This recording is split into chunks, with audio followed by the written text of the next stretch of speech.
네, 반갑습니다. 7월 23일 금요일 장중 시황입니다. 자, 종합주가지수, 코스닥 둘 다 상승세를 보이고 있습니다만은, 네, 코스피 같은 경우는 소폭 오르는 반면, 코스닥은 조금 많이 오르고 있습니다. 자, 분위기는 일단 좋은 편이긴 한데요. 일단은 수급 주체들의 움직임들이 그렇게 썩 달갑지는 않을 겁니다. 외국인들은 코스닥 쪽에 매수가 들어가 있지만, 코스피 쪽에서는 지금 현재 순매도를 이어가고 있죠. 물론 이제 오후가 되면 좀 바뀔 수도 있겠습니다만은, 자, 외국인 매도가 일단 대형주들의 발목을 잡고 있다. 이렇게 보시면 되겠고요. 그래도 시장이 올라간 이유는 외국인 매도보다도 금융투자 쪽의 매수가 훨씬 많기 때문입니다. 얘네들이 냄새는 잘 맡는다고 그랬죠. 그래서 저점권 매수 이후에 연속 상승을 이끌어내는 그런 모습으로 연결이 되고 있다. 이렇게 생각하시면 될 겁니다. 뭐 일단 시장에 대한 부분들은 수급에 대한 내용이라든지 전체적인 흐름들이 나쁘지 않기 때문에 크게 부담 가질 필요 없을 것 같고요.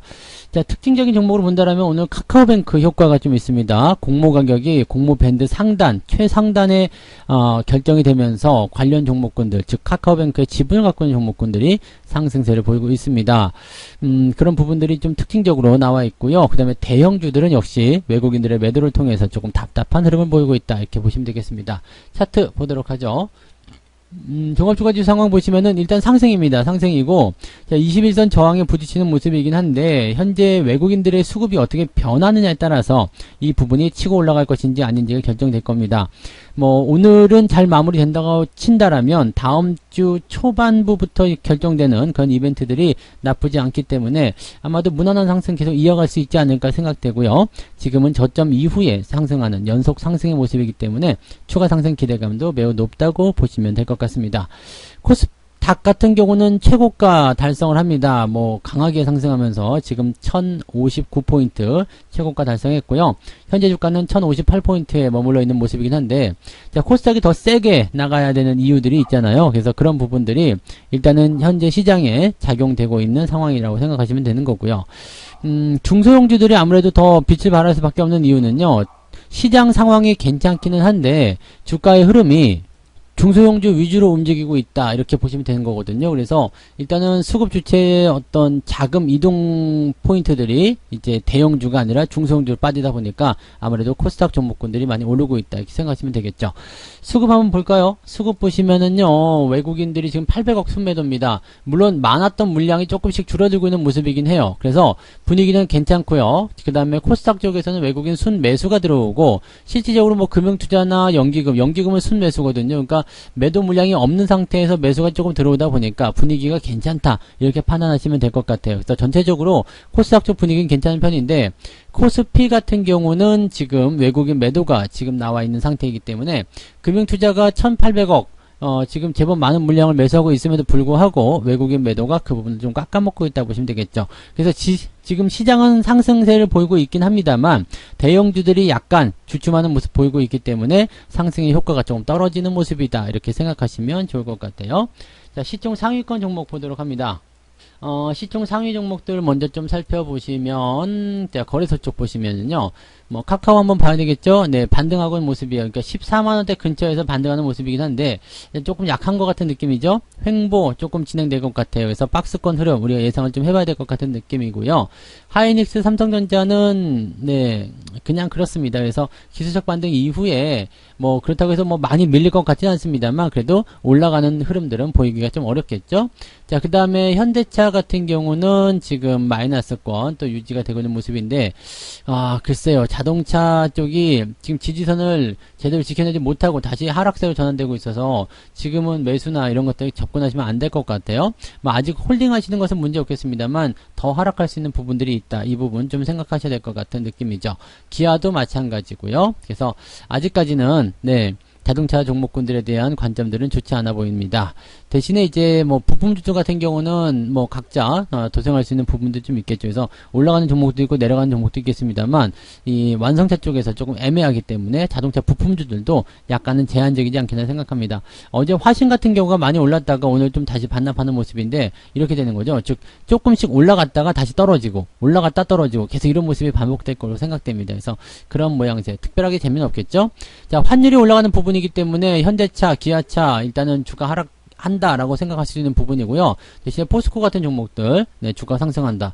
근데 이거는 지금 완전히 반대되는 개념이잖아요. 환율이 올라가면서 이 현대나 기아차의 실적이 올라가고 포스코의 실적이 감소하는 그런 상황이 되는 건데 지금은 이런 흐름으로 가고 있거든요. 환율 잠깐만 볼까요? 오늘은 환율이 어떻게 변했을까요? 외국인들이 매수가 들어간다면 환율은 나쁘지 않거든요. 그래서 1150원 아래로 떨어지면서 이런 효과가 나오는 것이 아닌가 생각합니다. 약간 불편한 모습이긴 했었습니다만은 그래도 지금 이 정도라면 다시 괜찮아지는 것 같은데 라는 느낌들 좀 받지 않았을까 생각하는 부분이기도 하겠습니다. 환율에 대한 효과가 당장 나타나지 않겠습니다만 환율이 만약에 고점을 찍고 다시 내려오게 된다면 그런 부분들이 네 우리가 생각할 수 있는 내용이 좀 되겠죠. 자, 그 다음에 코스닥 쪽도 한번 볼게요. 네, 코스닥 쪽 살펴보시면 카카오 게임즈 지금 떨어지는 모습인데 약간 이제 조심해야 된다고 그랬죠. 약간 미치는 형태로 가고 있거든요. 물론 거래가 많지 않았기 때문에 또다시 움직일 수 있겠습니다만 지금은 매수 들어가시면 굉장히 위험해집니다. 그래서 이제는 매수보다는 관망이 좋은 것 같고요. 가지고 계신 분들은 아직까지는 매도할 이유는 없겠죠. 네. 그 다음에 에코프로비엠이 다시 반등하는 모습이긴 한데요. 자, 지금 5일선 아래로 떨어진 상황이기 때문에 여전히 리스킹합니다. 그래서 이런 종목들도 주의가 좀 필요하겠고요. 단기적으로 많이 올라온 패턴들에 대해서는 이제 주의가 기본적으로 필요하다라고 보시면 되겠습니다. 시즌 반등 조금 해주는데 큰 의미 없는 모습인 것 같고요. 네, 네이처셀이 조금 요즘에 계속 올라가면서 주가를 빵빵 튀겨나가고 있는데 이런 모양새들. 자, 지금 이렇게 되면은 약간 네, 이것도 미치는 상황으로 들어가는 거죠. 네, 이거 봐라 이렇게 생각이 드는 상황이라서 조만간 이것도 곧 끝나지 않겠나 생각되는 부분인데 너무 네 이런데 집중해서 생각하지는 않으셨으면 좋겠다. 이 말씀을 좀 드려보고 싶네요. 그래서 참고하시면 좋겠고요.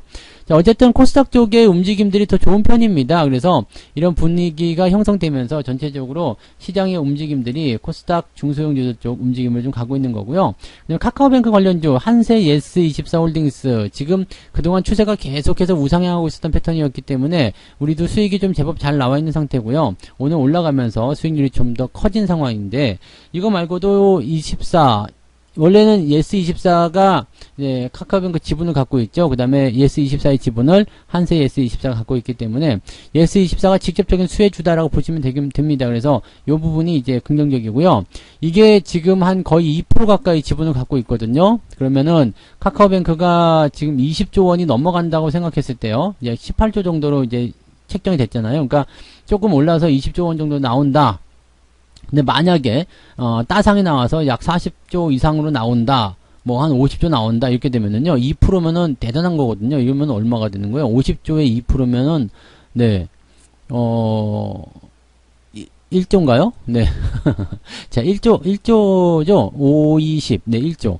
1조면은요, 지금 시총이 4,200억이에요. 1조면은 이거 어마어마한 수치죠. 그러니까, 이 따상이 나오게 된다면 아마도 얘네들은 더 올라가지 않겠는가 생각이 좀 들 수 있는 부분이에요. 그래서, 요거, 직접적인 수혜가 좀 될 수 있는 부분이고요. 그 다음에 한세예스24 홀딩스도 마찬가지, 그런 잘 나가는, 또 자회사를 두기 때문에 거기에 따른 수혜가 입을 수 있는 그런 내용이 좀 되겠습니다. 조금 더 상승할 것 같아요. 그리고 추세 자체는 한세예스24 홀딩스가 훨씬 좋은 편이기 때문에 이런 종목들은 좀 안정감 있게 가져가셔도 큰 문제 없겠죠. 그래서 카카오뱅크 상장일이 이제 다음 주에 청약이 있고 그러면 아직 멀었거든요. 그래서 조금 더 우리가 보유하면서 수익을 더 키우시는 게 낫지 않겠나 이렇게 생각이 되는 부분이기도 합니다.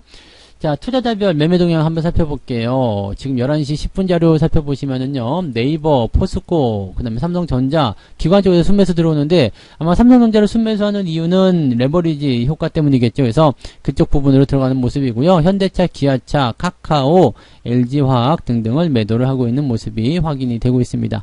기관 쪽 움직임들은 일단 조금 더 버긴 해야 돼요. 그래서, 워낙에 이제 연기금 쪽의 움직임들은 수량이 작기 때문에 금융투자가 원하는 방향으로 움직이거든요. 그래서 올리는 부분, 내리는 부분들이 이제 자기들 마음대로 결정할 수 있는 내용이라서 그거는 조금 더 살펴보고 마감 시황 때 다시 한번 봐야 될 것 같습니다. 외국인들 한번 볼게요. 외국인들 같은 경우는 지금 현대, 기아 다 팔고 있습니다. 현대, 기아 마음에 안 드는가 봐요. 그 다음에 하이닉스, 삼성전자 팔고 있고 HMM도 지금 매도하고 있는데 HMM도 또 빠지고 있는 모습이네요. 매도가 더 확장되면 아마 주가가 더 하락할 수도 있다라고 생각하시면 될 것 같아요. 그래서 지금 하이닉스, 삼성전자 매도하고 있는데 규모가 그렇게 많지는 않지만 충분히 위협적입니다. 발목 잡기엔 충분하죠. 그래서 지금 레버리지 효과를 통해서 주가를 올리려는 금융 투자가 더 많은 물량을 매수해 줘야지만이 주가가 상승할 수 있는 배경이 있다. 그거 아니라면 그냥 대형주 쪽 또는 코스피 쪽은 마이너스로 전환되더라도 코스닥만 상승할 수 있는 배경이 만들어질 수 있습니다. 지금 코스닥 같은 경우는 이제 전체적으로 분위기가 많이 개선이 되어가는 그런 상황이기도 하고요. 분위기 자체가 조금 더 끌고 올라가는 그런 형태의 모습으로 가고 있기 때문에 우리가 좀 생각해 볼 필요는 있겠는데, 그래도 조금 조심해야 될 부분은요, 많이 올라간 종목들에 대해서는 일단 조정이 좀 심하게 들어가는 경우들이 있습니다. 그래서 그런 부분들 좀 참고하셔야 되겠죠. 이번에 메타버스 관련해 가지고 참 좋은 요인이 많이 올랐다가 단기적으로 상승하고 나서 저항대 부딪히니까 바로 들어가는 모습인데요. 물론 지금 메타버스 관련한 종목군들 같은 경우는 더 놔두셔도 괜찮아요. 뭐 한컴 MDS 같은 경우도 상승 이후에 들어왔다가 안 팔고 있었더니 또 다시 올라가죠. 그러니까 아직 이 메타버스 관련한 부분들은 조금 더 진행될 수 있는 상황들이 있긴 있습니다만, 이렇게 단기적으로 올라가는 시점에서는 단기적 조정들이 떨어질 수 있다라는 것도 같이 참고를 좀 해보실 필요는 있을 것 같아요. 그래서 코스닥도 그냥 막무가내로 끌고 올라가는 것이 아니라 저점권에서 움직이는 종목들이 그래도 수혜를 보는 그런 포인트다라고 생각하시면 되겠습니다. 외국인들이 매수가 들어온다라면 어느 쪽으로 매수가 들어오는지, 어떤 종목군들을 살펴보고 있는지를 잘 체크해 보실 필요가 있다라는 거 꼭 여러분들이 확인해 주셨으면 좋겠습니다. 자, 시장은 일단 뭐 오후 시점에서는 또 밀릴 수도 있고요. 변화가 생길 수도 있습니다. 왜냐면 주말장이기 때문에 그렇죠. 그리고 아직 수급 동향이 순매수로 들어가 있는 상태가 아니라 매도를 유지하고 있는 상태이기 때문에 충분히 변화를 확인하시고 그리고 나서 대응하실 필요가 있습니다. 신규 매수에 대한 부분도 뭐 나쁘지 않겠습니다만 기존 보유 종목들에 대한 대응 전략들을 철저하게 세우시는 것이 훨씬 더 포트폴리오 관리에 유리하지 않겠는가 생각되니까 그런 부분들도 같이 참고해 보시면 좋겠습니다. 자, 오늘 장중시황은 여기까지 진행해 드리고요. 오후에도 여러분들 변동성 나올 수 있다니까 그런 부분들만 조금 잘 체크하시면 충분히 성공 투자하실 거라 생각합니다. 오후에도 화이팅 하시고요. 마감 시황 때 다시 오도록 하겠습니다. 고맙습니다. 본 방송에서 제공되는 모든 정보는 투자 판단의 참고 자료이며 투자의 최종 책임은 본 방송을 이용하는 본인에게 있습니다.